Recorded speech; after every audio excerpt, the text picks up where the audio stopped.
Welcome to the Ranchonomics podcast, where we empower you to build a better ranch and transform your operations into a thriving business. I'm your host, John Haskell. Let's get started. Hello and welcome to the Ranchonomics podcast, brought to you by Ranchorite. My name is John Haskell. I am the owner of Ranchorite and the host of this podcast. I wanted to take the opportunity with this first episode to introduce you to our company and this podcast and give you a little bit of my background so you know where we're coming from and tell you a little about what is yet to come. There are a number of ag-focused podcasts that I am big fans of. We have lots of different podcasts that teach us about lots of different parts of our business. This podcast will be focused on my particular area of expertise, which is the business side of ranching. Any business, whether it's a ranch business or otherwise, has four main pillars. We have the production side, where we're all very comfortable and focused. And then we also have the people, the finance, and the marketing pillars of the business.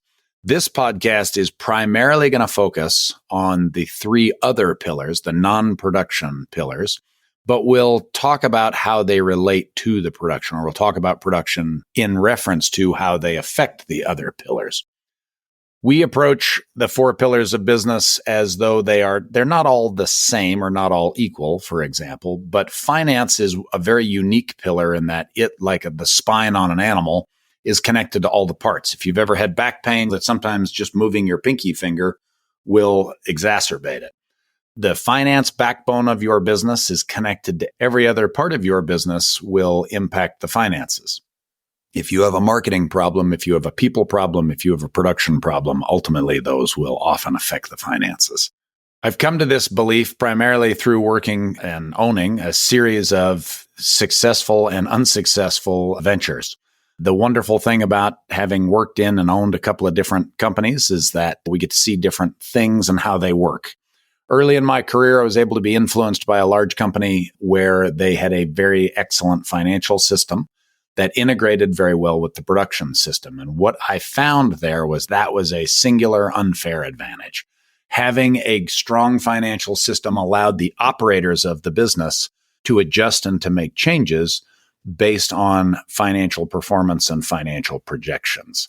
Most of us drive our businesses like a car with the windshield blacked out. We don't really know where we're going. We hardly know where we've been. We don't know what things cost, and we don't know what things are worth. When we have that knowledge at our fingertips, it allows us to make better decisions. When we make better decisions, often our business performs better. One of the things that's critical in that information is speed. We need to focus on accuracy, not necessarily precision. So we can compare this to shooting a target. If I'm shooting a 4-inch target, I may or may not care if I hit it dead center. If I want to hit that target dead center, it is going to take me more time to aim and pull the trigger. If I just want to hit it somewhere in that 4-inch area, I can be fairly rapid. It's the same with our business. We can worry and get into an incredible amount of detail and different scenarios, that sort of thing, and those things can be very time-consuming. Accuracy over precision means that we choose to go in the right direction.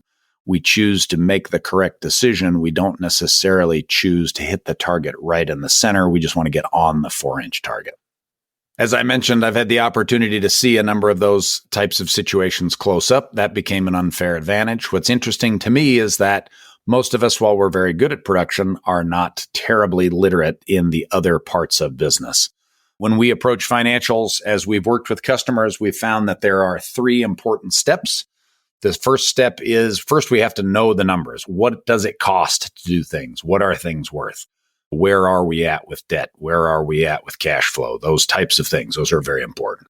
The second most important thing is understanding them. So it's one thing to know a few numbers, but it's a very different thing to understand what those numbers mean. So if we have poor working capital, as an example, what does that mean?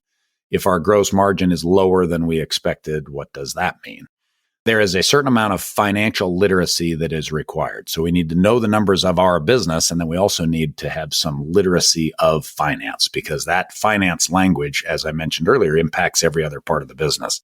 If our numbers are trying to tell us something, we need to understand the language.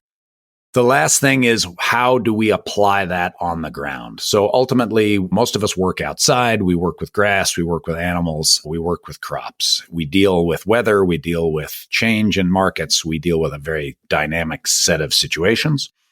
Where our team is unique is that we understand the relationship between the finances and the sort of literacy of finances and what it means to us on the ground. If we have a production problem, we need to then look into the parts of production that impact that particular metric or that particular part of our financials. When we talk with accountants, for example, they often understand what that means in terms of tax, and that is a very important resource, but that doesn't often help us manage our business better. What our goal is to build a set of financials and build financial literacy such that we can operationally apply those in our business. It's important to note that I do not have a formal finance background. I learned all of my finance on the job.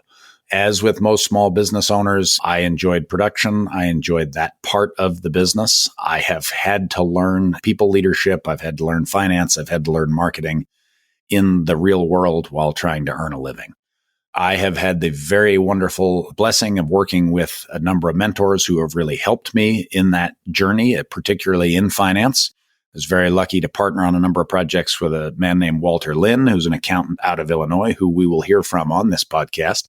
He took ranching for profit in the late 90s, I believe, and a few years before I did, and had figured out how to apply a lot of the ranching for profit financial model, if you will, into a software like QuickBooks and how to apply it in a standard accounting context.